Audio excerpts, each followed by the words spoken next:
സമയം അർദ്ധരാത്രിയായി. വീട്ടിൽ ലൈറ്റുകളെല്ലാം അണഞ്ഞു. എല്ലാവരും ഉറങ്ങി.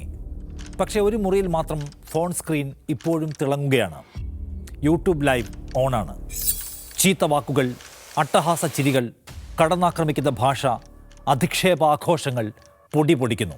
സ്ക്രീനിൽ നിറഞ്ഞു വിളയാടുന്നത് ഒരു താരമാണ്. ലക്ഷക്കണക്കിന് കുട്ടികൾ അയാളെ ഹീറോ ആയി കാണുന്നു.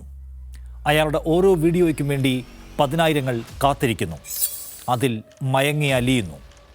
എന്നാൽ ഇന്ന് ആ ഹീറോ പോക്സോ അടക്കമുള്ള ഗുരുതര വകുപ്പുകൾ ആരോപിക്കപ്പെട്ട് പോലീസ് അന്വേഷണം നേരിടുന്ന ഒരു കേസിലെ പ്രധാനിയാണ്. അയാളുടെ കുപ്രസിദ്ധ യൂട്യൂബ് ചാനൽ നിയമ സംവിധാനം നീക്കം ചെയ്യിച്ചു കഴിഞ്ഞു. പക്ഷേ കഥ അവസാനിച്ചോ? നിങ്ങൾ അല്ലെങ്കിൽ നിങ്ങളുടെ വീട്ടിലെ കുട്ടിയുടെ ഫോണിൽ അയാളുടെ പഴയ വീഡിയോകൾ ഇപ്പോഴുമുണ്ട്. അത് വീണ്ടും വീണ്ടും ഷെയർ ചെയ്യപ്പെടുന്നു. കേരളത്തിലെ മധ്യവർഗ വീടുകളിൽ മിക്കതിലും ഒളിഞ്ഞിരിക്കുന്ന ഒരു യാഥാർത്ഥ്യമാണിത്. പുതിയ തലമുറയിലെ വലിയൊരു ഭാഗവും ജീവിക്കുന്നത് എല്ലാവർക്കും അറിയാവുന്ന ലോകത്തല്ല. അവർക്ക് ഒരു സമാന്തര ലോകമുണ്ട്. സ്ക്രോളിലൂടെ മാത്രം കടന്നു ചെല്ലാവുന്ന, രക്ഷിതാക്കളും നിയമ സംവിധാനവും അധികം ശ്രദ്ധിക്കാത്ത ഒരു ഇടം. ആ ഇടത്തിലെ ഏറ്റവും ചർച്ച ചെയ്യപ്പെടുന്ന പേരാണ് ഇപ്പോൾ തൊപ്പി. സ്വാഗതം നിലപാടിലേക്ക്.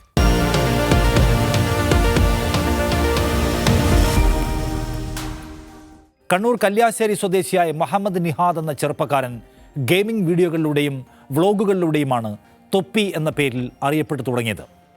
ചുരുങ്ങിയ കാലം കൊണ്ട് ലക്ഷക്കണക്കിന് സബ്സ്ക്രൈബേഴ്സിനെ അയാൾ നേടി. അതിൽ ബഹുഭൂരിപക്ഷവും കുട്ടികളും കൗമാരക്കാരുമാണ്. കൊച്ചിയിലെ വലിയൊരു വാടക വീട്ടിൽ താമസിച്ചുകൊണ്ട് തന്നെ ചുറ്റിപ്പറ്റി ചെറുപ്പക്കാരുടെ ഒരു സംഘത്തെയും അയാൾ വളർത്തിയെടുത്തു. സ്ട്രീമിങ്ങിലൂടെ വലിയ വരുമാനം അയാളിലേക്ക് ഒഴുകി. ആ പണക്കൊഴുപ്പ് വലിയ വലിയ കളികളിലേക്ക് കടക്കാൻ അയാളെ പ്രചോദിതനാക്കി.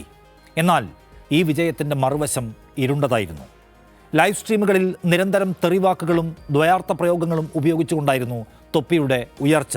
അതിലയാൾ മനുഷ്യത്വം എന്ന വികാരത്തെയോ അന്തസ് എന്ന ആശയത്തെയോ പലപ്പോഴും വകവെച്ചില്ല. പക്ഷെ തനിക്കെതിരെ ഉയരുന്ന ഇത്തരം പരാതികളെല്ലാം തൂക്കിയെറിയാൻ തക്കവണ്ണം ഒരു ഫോളോവേഴ്സ് ഗ്യാങ്ങിനെ അയാൾ സൃഷ്ടിച്ചെടുത്തു കഴിഞ്ഞിരുന്നു. ആ കൂട്ടം ഇപ്പോഴും പിരിഞ്ഞു പോയിട്ടില്ല. തൊപ്പിയുടെ MRZ ഗ്യാങ്ങിലെ അംഗങ്ങളായിരുന്ന മമ്മു, ഷമീർ എന്നിവർ അയാൾക്കെതിരെ ഗുരുതരമായ ആരോപണങ്ങളുമായി രംഗത്തു വരുന്നതോടെയാണ് കഥയിൽ പുതിയൊരു ഗതിമാറ്റം സംഭവിക്കുന്നത്. വരുമാനത്തിൻ്റെ വിഹിതം നൽകാതെ ചൂഷണം ചെയ്യുന്നു, അനുസരിച്ചില്ലെങ്കിൽ മർദ്ദിക്കുമെന്ന് ഭീഷണിപ്പെടുത്തുന്നു എന്നൊക്കെ ഇരുവരും ലൈവിൽ വന്ന് വിളിച്ചു പറഞ്ഞു. ഇതിന് പിന്നാലെയാണ് ഏറ്റവും ഞെട്ടിക്കുന്ന സംഭവ വികാസം. തന്നോട് എതിർത്തു നിന്നവരെ തീർക്കാൻ ഭയാനകമായൊരു ക്രിമിനൽ ബുദ്ധി തൊപ്പിയിൽ പ്രവർത്തിച്ചു തുടങ്ങുന്നു. എതിരെ നിന്നവരുടെ സ്വകാര്യ നഗ്ന ദൃശ്യങ്ങളും അതിനപ്പുറമുള്ളതും തൊപ്പി സമൂഹ മാധ്യമങ്ങളിലൂടെ പ്രചരിപ്പിച്ചു. ആവശ്യം വരുമ്പോൾ ഉപയോഗിക്കാൻ തൊപ്പി തന്നെ നേരത്തെ എടുത്തു സൂക്ഷിച്ചിരുന്നതാണ് അവയെല്ലാം. പ്രതികാരത്തിനായി ഒരാളുടെ ഏറ്റവും സ്വകാര്യമായ നിമിഷങ്ങളെ ആയുധമാക്കി സൂക്ഷിക്കുകയും തക്ക സമയത്ത് അത് പ്രയോഗിക്കുകയും ചെയ്യുക. ഇത് വെറും ഒരു ദേഷ്യപ്പെടലല്ല. ഇത് ആസൂത്രിതമായ ഒരു ക്രിമിനൽ മനസ്സിൻ്റെ ലക്ഷണമാണ്. എല്ലാത്തരം വൃത്തികേടുകൾക്കും ഇടവും സൗകര്യവും ഒരുക്കുക. അവിടെ മൈനേഴ്സിനെ അടക്കം ഹീന വഴികൾക്ക് പ്രചോദിപ്പിക്കുക. അവയെല്ലാം പകർത്തിയെടുത്ത് സൂക്ഷിക്കുക. എപ്സ്റ്റീൻ ഫയൽസിനെ പോലും ഓർമ്മിപ്പിക്കുന്നു തൊപ്പിയുടെ ക്രിമിനൽ ബുദ്ധി. ഇപ്പോൾ IT നിയമപ്രകാരം എറണാകുളം റൂറൽ സൈബർ പോലീസ് തൊപ്പിക്കെതിരെ കേസെടുത്തിട്ടുണ്ട്. സംസ്ഥാന പോലീസ് മേധാവിക്ക് കിട്ടിയ പരാതിയുടെ അടിസ്ഥാനത്തിൽ DGP അന്വേഷണത്തിന് ഉത്തരവിടുകയും ചെയ്തു. ലഹരി മരുന്ന് ഉപയോഗം, അശ്ലീല പ്രചരണം, ലൈംഗിക ചൂഷണം, പോക്സോ നിയമലംഘനം എന്നിങ്ങനെയുള്ള ഗുരുതര ആരോപണങ്ങളാണ് തൊപ്പിക്കും സംഘത്തിനുമെതിരെ അന്വേഷണ ഏജൻസികൾക്ക് മുന്നിലുള്ളത്. ഹാജരാക്കാൻ നോട്ടീസ് നൽകിയിട്ടും തൊപ്പി എത്തിയിട്ടില്ല. പോലീസ് ആവശ്യപ്പെട്ടത് പ്രകാരം തൊപ്പിയുടെ മാലിന്യ പ്രക്ഷേപണ ചാനൽ യൂട്യൂബ് നീക്കം ചെയ്തു കഴിഞ്ഞു. പക്ഷേ ലക്ഷക്കണക്കിന് കുട്ടികളുടെ ഫോണിൽ അയാളുടെ സ്വാധീനം അതോടെ ഇല്ലാതാവുന്നില്ല എന്നതാണ് ഭയപ്പെടുത്തുന്ന യാഥാർത്ഥ്യം. ഏറ്റവും ആശങ്കാജനകമായ വസ്തുത തൊപ്പിയുടെ ചുറ്റുമുള്ള സംഘത്തിൽ പ്രായപൂർത്തിയാകാത്തവർ വരെ ഉണ്ടായിരുന്നു എന്നതാണ്.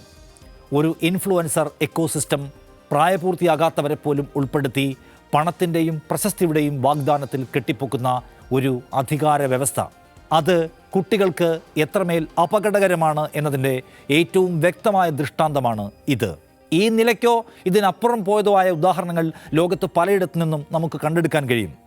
ദക്ഷിണ കൊറിയയിലെ എൻറൂം കേസ് അങ്ങനെയൊന്നാണ്. ടെലിഗ്രാം പോലെയുള്ള അടച്ചിട്ട പ്ലാറ്റ്ഫോമുകളിൽ കൗമാരക്കാരികളെയും യുവതികളെയും വഞ്ചിച്ചും ഭീഷണിപ്പെടുത്തിയും മുന്നേറിയ ഒരു ശൃംഖല വർഷങ്ങളോളം നിയമ സംവിധാനങ്ങളുടെ ശ്രദ്ധയില്ലാതെ പ്രവർത്തിച്ചു. ആയിരക്കണക്കിന് അംഗങ്ങളുള്ള ആ ശൃംഖല പുറത്തു വന്നപ്പോൾ ലോകം ഞെട്ടിപ്പോയി. ബ്രിട്ടനിലെ 14-കാരി മോളി റസ്സലിൻ്റെ മരണം മറ്റൊരു ഉദാഹരണം.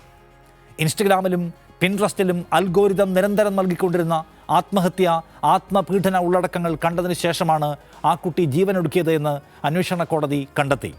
അവൾ ചോദിക്കാതെ തന്നെ ആയിരക്കണക്കിന് അത്തരം പോസ്റ്റുകൾ പ്ലാറ്റ്ഫോമുകൾ അവൾക്ക് നിർദ്ദേശിച്ചുകൊണ്ടേയിരുന്നു എന്നതാണ് ഏറ്റവും ഭീതിതമായ യാഥാർത്ഥ്യം.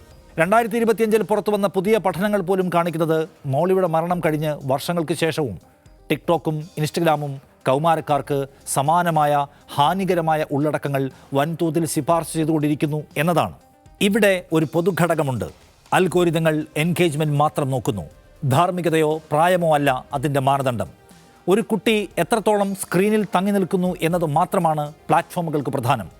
ചീത്ത വാക്കു പറയുന്ന, അതിരുവിടുന്ന, വിവാദമുണ്ടാക്കുന്ന ഒരു സ്ട്രീമർ കൂടുതൽ എൻഗേജ്മെൻറ്റ് നേടും. അതുകൊണ്ട് തന്നെ അൽഗോരിതം അയാളെ കൂടുതൽ കുട്ടികളിലേക്ക് എത്തിക്കും. ഇത് ഒരു ദുഷിപ്പിൻ്റെ ചക്രമാണ്. വിവാദങ്ങളിൽ നിന്ന് റീച്ചിൽ നിന്ന് പണത്തിൽ നിന്ന് കൂടുതൽ വിവാദം. എന്തുകൊണ്ടാണ് കുട്ടികൾ തൊപ്പിയെപ്പോലെയുള്ള വികല താരങ്ങളിൽ വിശ്വാസമർപ്പിക്കുന്നത്? മനഃശാസ്ത്രജ്ഞർ ഇതിനെ പാരാസോഷ്യൽ ബന്ധം എന്ന് വിളിക്കുന്നു. ഒരു യഥാർത്ഥ ബന്ധമല്ലാതെ സ്ക്രീനിനപ്പുറത്തുള്ള ഒരാളോട് കുട്ടി ഏകപക്ഷീയമായി അനുഭവിക്കുന്ന അടുപ്പം. ദിവസവും മണിക്കൂറുകളോളം ലൈവായി കാണുന്ന ഒരാളെ കുട്ടി ഒരു സുഹൃത്തായി അല്ലെങ്കിൽ ചിലപ്പോൾ ഒരു മൂത്ത സഹോദരനായി പോലും കാണാൻ തുടങ്ങുന്നു. ആ വിശ്വാസത്തെ മുതലെടുക്കാൻ ചില ഇൻഫ്ലുവൻസർമാർക്ക് വലിയ പ്രയാസമൊന്നുമില്ല. കാരണം കുട്ടി ചോദ്യം ചെയ്യാതെ അനുസരിക്കും, പിന്തുടരും, പണം ചെലവഴിക്കും. ഈ ചൂഷണത്തിൻ്റെ ആഗോള മുഖമാണ് ആൻഡ്രൂ ടേറ്റിനെ പോലുള്ളവർ പ്രതിനിധീകരിക്കുന്നത്. സ്ത്രീവിരുദ്ധതയും ആക്രമണോത്സുകതയും പുരുഷത്വത്തിൻ്റെ ബ്രാൻഡായി വിറ്റഴിച്ച് ലോകമെമ്പാടുമുള്ള ലക്ഷക്കണക്കിന് കൗമാരക്കാരായ ആൺകുട്ടികളുടെ മനോഭാവത്തെ സ്വാധീനിച്ച വ്യക്തി. അധ്യാപകരും മനഃശാസ്ത്രജ്ഞരും ലോകമെമ്പാടും മുന്നറിയിപ്പ് നൽകിയത് സ്കൂൾ ക്ലാസ് മുറികളിൽ പോലും ഇത്തരം ഇൻഫ്ലുവൻസർമാരുടെ ഭാഷയും മനോഭാവവും കുട്ടികളിൽ പ്രതിഫലിക്കുന്നു എന്നാണ്.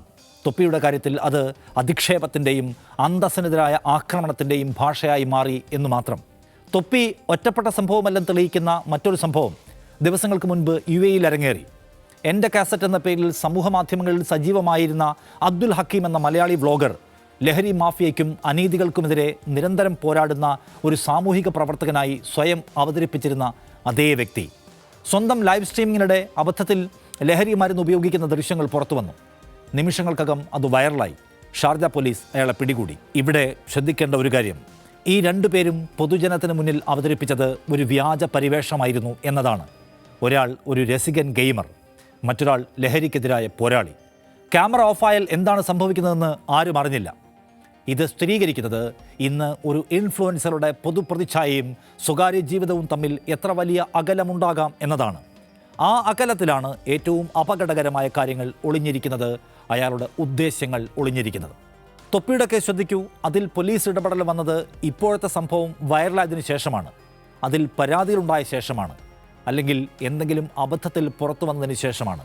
അതിനു മുൻപ് മാസങ്ങളോളം, ചിലപ്പോൾ വർഷങ്ങളോളം ഈ ഉള്ളടക്കം കുട്ടികളിലേക്ക് ഒഴുകിക്കൊണ്ടിരുന്നു. ദേശീയ മനുഷ്യാവകാശ കമ്മീഷന് വേണ്ടി തയ്യാറാക്കിയ ഒരു പഠനം ചൂണ്ടിക്കാണിക്കുന്നത് കോവിഡ് ലോക്ക്ഡൗൺ കാലത്ത് കേരളത്തിൽ കുട്ടികൾക്കെതിരായ സൈബർ ചൂഷണം ഗണ്യമായി വർദ്ധിച്ചു എന്നാണ്. ആഭ്യന്തരമന്ത്രി ഇപ്പോൾ കർശനമായ നടപടി ഉറപ്പു നൽകിയിട്ടുണ്ട്. ഒരു യൂട്യൂബ് ചാനൽ പൂട്ടിക്കുന്നത് കൊണ്ട് മാത്രം പ്രശ്നം തീരില്ല എന്ന് എല്ലാവരും ഓർക്കണം. അതേ വ്യക്തി മറ്റൊരു പേരിൽ മറ്റൊരു പ്ലാറ്റ്ഫോമിൽ തിരിച്ചെത്താൻ മണിക്കൂറുകൾ മതി. അപ്പോൾ വേണ്ടത് എന്താണ്? കുട്ടികൾ ഏറ്റവും കൂടുതൽ കാണുന്ന ചാനലുകളും സ്ട്രീമർമാരും ഏതൊക്കെയെന്ന് തിരിച്ചറിഞ്ഞ് പരാതികൾ വരുന്നതിൽ കാത്തിരിക്കാതെ അതിനു മുൻപ് തന്നെ ഉള്ളടക്ക പാറ്റേണുകൾ വിശകലനം ചെയ്യുന്ന ഒരു സംവിധാനം ഇവിടെ ഉണ്ടാവണം. യൂട്യൂബ്, ഇൻസ്റ്റഗ്രാം പോലെയുള്ള കമ്പനികളെ നിയമങ്ങൾ ഉപയോഗിച്ച് തന്നെ കുട്ടികളെ കേന്ദ്രീകരിച്ചുള്ള ഉള്ളടക്കത്തിൻ്റെ കാര്യത്തിൽ കൂടുതൽ കർശനമായി നിരീക്ഷിക്കുകയും നിയന്ത്രിക്കുകയും വേണം. സ്കൂൾ തലത്തിൽ തന്നെ മാതാപിതാക്കൾക്കും അധ്യാപകർക്കും കുട്ടികൾ ജീവിക്കുന്ന ഈ സമാന്തര ലോകത്തെക്കുറിച്ച് ബോധവൽക്കരണം നൽകണം. ഇത്തരം കേസുകളിൽ അന്വേഷണവും നടപടികളുമെല്ലാം വേഗത്തിലാക്കുക. കാരണം നീണ്ടുപോകുന്ന ഓരോ ദിവസവും ഒരു കുറ്റാരോപിതന് തൻ്റെ സ്വാധീനം നിലനിർത്താനുള്ള അവസരമാണ്. തൊപ്പി എന്ന വ്യക്തിക്കെതിരായ ആരോപണങ്ങൾ കോടതിയിൽ ഇനിയും തെളിയിക്കേണ്ടതുണ്ട്. നിയമത്തിന് അതിൻ്റേതായ വഴികളുമുണ്ട്. അത് പിന്തുടരുക തന്നെ വേണം. എന്നാൽ ഈ കേസ് നമ്മുടെ മുന്നിൽ തുറന്നിടുന്ന ചോദ്യം അതിനേക്കാൾ വലുതാണ്. നമ്മുടെ കുട്ടികളുടെ ഹീറോകളെ ആരാണ് തിരഞ്ഞെടുക്കുന്നത്? അത് നാമല്ല, ഒരു അൽഗോരിതമാണ്. ലാഭത്തിന് വേണ്ടി മാത്രം പ്രവർത്തിക്കുന്ന ധാർമ്മികതയില്ലാത്ത ഒരു യന്ത്രം. ഒരു തൊപ്പി പൂട്ടിക്കെട്ടിയാൽ പ്രശ്നം തീരില്ല. നാളെ മറ്റൊരു പേരിൽ മറ്റൊരു മുഖവുമായി അതേ അൽഗോരിതം മറ്റൊരാളെ നമ്മുടെ കുട്ടികളുടെ സ്ക്രീനിലേക്ക് ഉയർത്തിക്കൊണ്ടുവരും. ആ ചക്രം പൊട്ടിക്കണമെങ്കിൽ സർക്കാരും പ്ലാറ്റ്ഫോമുകളും മാതാപിതാക്കളും ഒരുപോലെ ഉണർന്നിരിക്കണം. കാരണം രാത്രി 11:30 കഴിഞ്ഞും തിളങ്ങുന്ന ആ ഫോൺ സ്ക്രീനിനപ്പുറത്ത് ആരാണുള്ളത് എന്ന് അറിയാതെ പോകുന്ന ഓരോ നിമിഷവും നാം നമ്മുടെ കുട്ടികളെ ഒരു അപരിചിത ലോകത്തിന് വിട്ടുകൊടുക്കുകയാണ്. ആ ലോകത്തെ തിരിച്ചുപിടിക്കേണ്ട സമയം ഇപ്പോഴാണ്, നാളെയല്ല. നിലപാട് പൂർണ്ണമാകുന്നു. നന്ദി.